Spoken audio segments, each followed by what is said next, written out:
In 1945, snowflakes were falling like ash on the wooden roofs of Camp Miles, Standish in Massachusetts. A chain of trucks rolled in under gray skies, their engines ticking down to silence. Inside, 70 Japanese women, eyes fixed forward, backs impossibly straight. Most were former nurses, clerks, or translators. They had survived air raids, ship transfers, and now this captivity in enemy hands. But what happened next wasn't what anyone expected. A low-ranking American guard, maybe in his early 20s, leaned forward as one of the women stepped off the truck. His tone wasn't mocking, it wasn't cruel, just curious. "Let me see your hair down." The woman flinched as if struck. Silence rippled across the line of POW like a current. He repeated it, softer this time, like he didn't realize the weight of what he'd just said. "Let that sit for a second. Hair down, in Imperial Japan, especially for women in uniform, hair was order. It was identity. To undo it wasn't casual, it was intimate, humiliating. Even in surrender, they had kept it pinned, neat, hidden. And now, a stranger in a foreign coat wanted to see it undone. Comment below. What city and time are you watching this from? Seriously, we want to see how far this story travels. Back to the barracks, one woman, mid-20s, stiff posture, pale from sea travel, lifted her hand. Trembling fingers reached into her bun, one pin, then another. Slowly, her hair slipped loose, falling like black silk against her uniform. The American soldier didn't laugh, he just stared. Inside the guard shack, someone whispered, "She looks human now." And that was the moment everything fractured. The others stared, frozen. One muttered under her breath, "Yamit, stop." Another turned her face to the wall. For the Americans, it was nothing. For the women, it was exposure, shame, maybe even betrayal. Over 4,000 Axis POW passed through Miles Standish. Only about 70 were Japanese women, and on that snow-choked morning, the first cultural collision wasn't over guns or orders. It was over a single strand of hair. But it wasn't over. That small act would light a fuse in the barracks. Tensions, guilt, rebellion, all of it waiting just under the surface. And it would start with the sound of hairpins hitting the floor. She didn't cry, she didn't speak. Her face stayed still as stone while her hair unraveled in front of them all. The barracks smelled of damp wool and metal beds. Canvas walls flapped in the wind outside. Inside, time felt suspended. The woman unnamed, number, had let her hair down to her shoulders. Thick, black, meticulously kept. The fall of it echoed louder than a gunshot. The American guards didn't jeer. They stared. One leaned in and muttered, almost reverently, "She doesn't look like the others now." For them, it was maybe a soft moment. Curiosity, maybe. For her fellow prisoners, it was pure rupture. In imperial military doctrine, Japanese women in uniform wore their hair tightly pinned. High bun, 0 stray strands. The idea wasn't just hygiene. It was unity, no vanity, no identity, just function. Letting it down in public, especially in front of men, wasn't an act of comfort. It was an act of defeat. Another POW covered her mouth. One turned away, disgusted. Then the whispers started. Words like Yurajirimono, traitor. Heizukashiai, shameful. This wasn't about the American soldier anymore. This was about all the ghosts they carried. In that moment, a fragile social contract shattered. For months, these women had kept each other tightly bound, not just physically, but emotionally. They shared nothing, confessed nothing, survived in silence. Discipline was all they had left, and she had broken it for a stranger's gaze. One woman stood. She was older, a former orderly by her bearing. Her steps were slow, but her intent was clear. She crossed the room, pulled the girl's hair forward, and stared at it like it was rot. Then she walked out without a word. The room felt colder after. Reports from Camp Miles Standish, dated February of 1945, mention unusual emotional disturbances among Japanese female POW. That's sanitized language for what really happened, a slow, burning emotional rebellion, because the next morning something shocking unfolded. A scream tore through the barracks. Tin cups clattered to the floor. One woman had taken a dull razor to her own hair in the night. Another had stolen mesquite scissors to do the same, not to style, to punish. That was not hair, that was surrender. A phrase muttered by one of the POW, half whisper, half curse. The act had broken something sacred, but what came next wasn't fury. It was division. The women weren't united anymore. And when order collapses inside a cage, something else always fills the vacuum. That night, the cold inside the barracks felt sharper than the wind outside. Blankets clung to shaking shoulders, tin cups sat untouched, but sleep never came, because shame had metastasized into something darker, rage. It began with a scream, short, sharp, not from pain but fury, then the unmistakable sound of metal scraping wood. One woman, unidentified in U.S. logs, had taken scissors from a cleaning kit and chopped her own hair unevenly. Jagged edges, no mirror, just blind fury. Another held her down, slicing off what remained. They didn't speak. Didn't need to. The message was clear. If you won't carry our shame, we'll carve it into you. By morning, 3 women had self-inflicted cuts. 2 had visible bald patches, and 1, the original woman who let her hair down, refused to eat. Reports say she curled up under her bunk and didn't move for hours. Guards noted internal discipline issues, but they didn't see the full picture. Inside, it wasn't about the Americans anymore. It was about control, who still had it and who gave it away. A former imperial clerk stood in the middle of the barracks, barking commands like they were still on a base near Yokosuka. She demanded silence, demanded obedience, and when one girl cried, she spat at her boots. One POW, you later wrote, "We feared each other more than the guards." This wasn't hyperbole. Camp logs from March of 1945 list 3 emotional disturbances among Japanese women. What that really meant: psychological collapse, sleep deprivation, peer punishment. One woman tried to dig under the wall with a spoon, not to escape, but just to be away. The Americans, baffled by the internal breakdown, finally brought in an interpreter, a nice, soldier Japanese American, fluent in both languages and both cultures. He wasn't armed, just a clipboard, thick accent, and tired eyes. He sat down with the most senior woman and asked quietly, "Do you know why he asked you to let your hair down?" She stared back, blank, as if the question itself made no sense. But she didn't know the real shock. He wasn't there to interrogate. He was there to explain.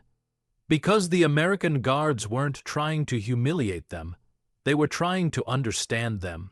And what came next would flip the entire narrative. The interpreter didn't raise his voice. He simply pulled up a stool, sat at eye level with the senior POW, and let the barracks settle into an uneasy silence. The women watched him with the same distrust they'd reserve for an enemy officer, but he wasn't that. Not quite. His coat said U.S. Army, yet his face, his posture, his quiet hesitation. They recognized something familiar in him, something unsettling. He began softly, almost apologetically, "They weren't trying to shame you." The sentence landed like a stone. The senior woman stiffened, her jaw clenched. Around them, boots shifted across the wooden floor. A few women exchanged confused glances. She finally spoke, voice razor-edged. "He asked to see her hair. That is intimate. In our world, unforgivable." The interpreter nodded. He didn't argue. Instead, he reached into his pocket and unfolded a small notepad. On it were sketches, simple outlines of faces. All identical, no detail, no hair, just blank silhouettes. He set the pages on the floor. "This is what the guards see," he said. "You all look exactly the same to them. Same bun, same posture, same expression. They can't tell who's tired, who's sick, who's scared." A murmur swept through the room. He continued, explaining that American soldiers had filed informal notes saying the women looked like statues and impossible to read. Some guards even joked they were ghosts. That part he almost didn't say, but he did. The truth hung heavy. In American barracks, individuality was ordinary. Hair down wasn't intimate, it was normal, a signal of personhood, a sign of being off-duty, relaxed human. To them, the request wasn't humiliation. It was an attempt to understand who these women were beneath the rigid discipline. For the first time, the women hesitated. The interpreter, this bridge between two worlds, added quietly, "They weren't seeing you as prisoners. They were trying to see you as people." The senior woman lowered her gaze, processing what that meant. Behind her, the woman who had originally let her hair fall wiped her cheek with the back of her hand. Not crying, just overwhelmed. If the Americans weren't mocking them, then what were they doing? Questions began to crack the rigid shell of discipline.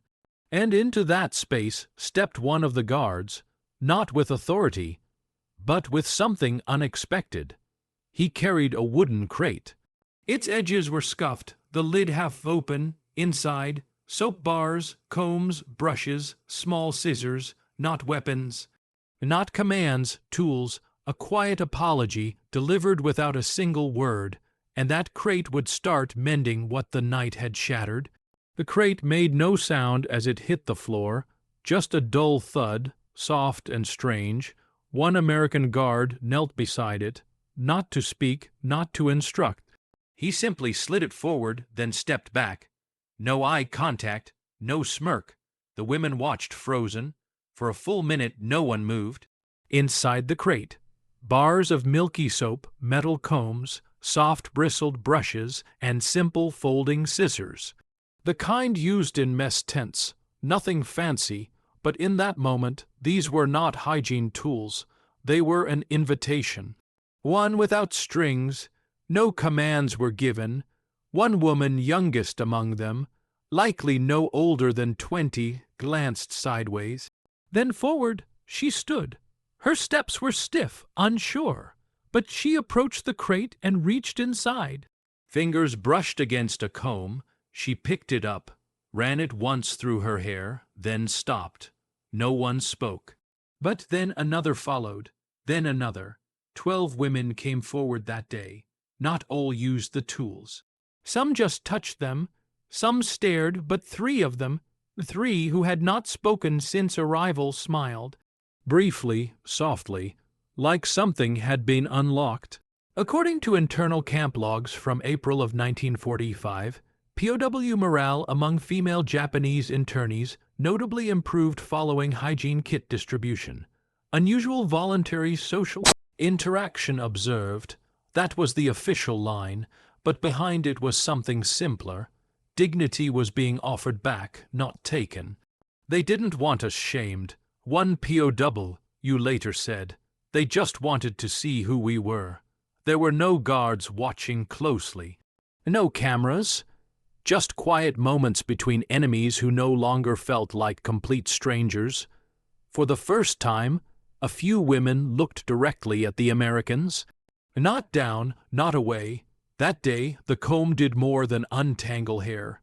It untangled assumptions, and for one woman in particular, it became a catalyst, an inner rupture that would take weeks to make sense of. She had stayed behind as the others moved toward the crate, eyes locked on the floor, but in her hand, hidden beneath a worn sleeve, was a folded scrap of brown paper. She had been a nurse from Nagasaki, number 4867, and her story, the one she refused to tell even under interrogation, was about to rise to the surface. Not through confession, but through something older, something more human. She started to write. She had touched thousands of bodies before: shrapnel wounds, burned skin, gangrene peeling off like paper. but she had never felt more exposed than in that quiet barracks, pen trembling in her fingers, writing the first real words in nearly a year. POW number 4867, 24 years old, former military nurse, transferred from Nagasaki just weeks before the bomb fell. She didn't know if her childhood home still stood. She didn't know if her mother was alive. All she knew was that she had survived what she wasn't supposed to. And now she was being asked wordlessly, gently, to be human again. She wrote in slanted Japanese script on a brown scrap torn from a supply box. Nothing formal, no reports, just thoughts, fragments like, "Their kindness terrifies me. How do I behave when there are no orders? Do I still exist without a uniform?" That morning, she combed her hair for the first time since surrender, not because she wanted to feel clean, but because she wanted to feel real. The brush tugged against tangles she hadn't touched in months. Every stroke a quiet act of defiance against the erasure she'd trained for. She remembered the lectures from her field medic days, how American soldiers were said to shoot prisoners, violate nurses, torture intelligence officers. But here, a wooden crate of soap, a man who didn't even look her in the eyes when he offered it. I saw more mercy in that crate of soap than in 3 years of war. That's what she wrote. Then folded the paper and hid it under her sleeping mat. Over the next week, she wrote more. On wrapping paper, ration labels, even a napkin from the mess tent. She documented small moments, the way one guard waited before entering their barracks, as if respecting a boundary. How another had slipped her an extra blanket during a frost snap. No words exchanged, just tiny gestures. Strange mercies, but transformation never happens in isolation. In the next cell, just one wall away, sat her former commanding officer, also a woman. Cold, silent, unbending, the very embodiment of imperial discipline. She had trained the nurse, had beaten her once for shaking during a field operation. Now they were both captives, both watching the same enemy, but only one of them was beginning to change. And soon they would collide again, this time, not on a battlefield, but across the thin line between memory and survival. The barracks wall between them was barely 2 inches thick, splintered wood and rusted nails, but for POW 4867, it might as well have been steel.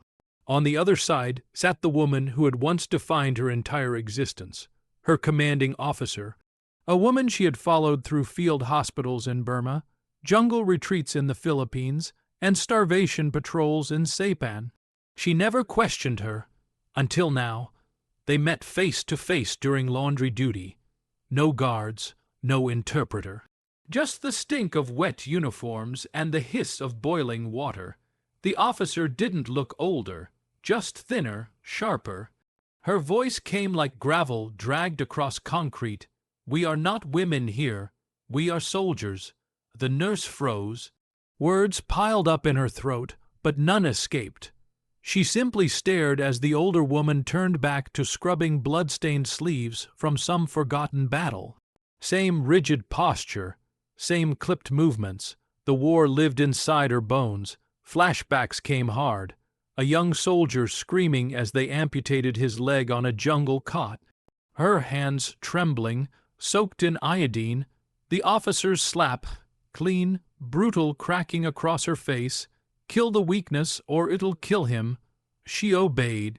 She always obeyed, but now her hands held a comb, not a scalpel. Her hair was brushed, her thoughts were her own. And her orders, gone. She wanted to ask, what did it get us, but she didn't dare. By 1945, over 400,000 Japanese women had served in auxiliary roles. Medics, signal operators, clerks. Their stories mostly buried, dismissed. Yet here they were, 2 of them reduced to numbers, waiting for a war to officially end. That night she wrote again. "He taught me to kill the nurse in me. The Americans brought her back." She watched the officer closely the next morning. Still polished, still composed, but her hands shook when tying her bun. Just for a second, a tiny tremor, and in that crack, the nurse saw something human. Maybe fear, maybe grief, but definitely not the machine she once saluted. The next evening, she made a quiet decision, not to confront, not to rebel, but to remember herself. She would no longer be number 4, 8, 6, 7. She would be a daughter, a nurse, a woman who once loved a boy who never came back from the Pacific. Her next act wasn't for the Americans or the officer, it was for herself. She began writing letters, 3 of them, each one a lifeline thrown across time. She wrote 3 letters, one to her mother, if she was still alive, one to the man she was supposed to marry if his bones were still in the ocean, and one to herself. The first letter was careful, formal, the way daughters write when they don't know if their family still recognizes their name. I am well, I eat, the Americans do not harm us, I comb my hair. That last line she underlined twice, unsure why. The second letter was brutal. You died near the Marianas. They told me you were brave. I believed them then. Now I wonder, were we all just meat for maps? She folded it, then refolded it, then stared at the creases like they could answer. The third letter, the one to herself, was messier. No grammar, no filter, just raw pieces of thought. I miss coffee. I miss silence. I miss not feeling watched. Then this, written across the page like a scar. I remember who I am when no one is yelling. She didn't intend to send them. There was no one to send them to, but writing them, she felt something shift, a reconnection to a self that hadn't existed since, before her uniform. Before discipline, before the war carved obedience into her skin. That week, she read fragments aloud to herself, whispering under her breath during mess line or laundry hours. A few of the other women noticed. They didn't mock her. They just listened silently. One offered her a pencil stub when hers ran out. Another offered a folded napkin, dry and clean. These were small acts, quiet but powerful, according to a U.S. Army intelligence report dated May of 1945. 38 Japanese women POW later testified formally or anonymously to psychological shifts during captivity in American camps. Not conversion, not indoctrination, just reawakening. One diary line read, "In losing the war, I remembered I was alive." And for this nurse from Nagasaki, the act of writing had become a ritual. Like pulse checking a body presumed dead. Each word helped her feel her own breath again. Still, time moved.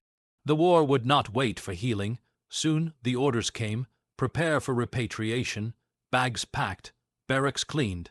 Uniforms pressed. But before the ship arrived, she had one last thing to do. A personal ritual. Quiet. Final, she waited until dawn and took scissors to her own hair. Just one strand.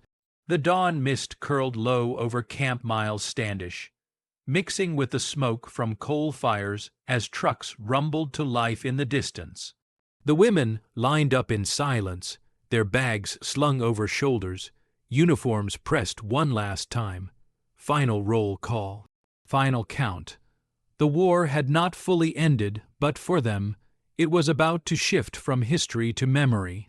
She stood near the back, hair freshly combed, pinned neatly, eyes steady, but in her pocket, a small strand of hair, tied in red thread, and a match. She waited until no one was looking. Behind the mess hall, where soot stained the walls and broken crates piled like forgotten thoughts, she struck the match against a rusted pipe. The flame caught, orange flickered against gray. She held the strand for a moment, fingers trembling just slightly. Then, without ceremony, she dropped it into the flame. It curled, blackened, disappeared. No prayer, no words, just a quiet goodbye to a version of herself she never wanted back. The soldier, the silent, the shadow From the crate of soap to the notebook letters, the transformation hadn't been dramatic. It had been slow, human, earned. She boarded the truck without looking back. By 1946, nearly all surviving Japanese POW were repatriated. Most women were never formally interviewed. Some never spoke of the camps again. Shame was powerful. So was silence. But a few, like her, kept fragments, tucked in drawers, folded in journals, hidden in between pages of civilian life. One U.S. intelligence officer later noted, their eyes had changed. They looked at us like we were real. And maybe that was the most dangerous thing about kindness in war. It unarmed people. It rewrote enemies. As the ship pulled away from the Boston harbor, she stood at the railing. The ocean wind pulled strands of hair loose again, just for a moment. She didn't fix them. She stared into the water, hand over her chest where a folded letter still lived. Not the one to her mother, not to her fiancé, the one she wrote to herself. What they took was small. What they gave, I still carry it. That line would never be published, never recorded. But it would echo through diaries, through daughters, through the ghosts of a war that demanded all and returned nothing whole. This is how one war ended, not with rifles, not with flags, but with a woman and a single strand of hair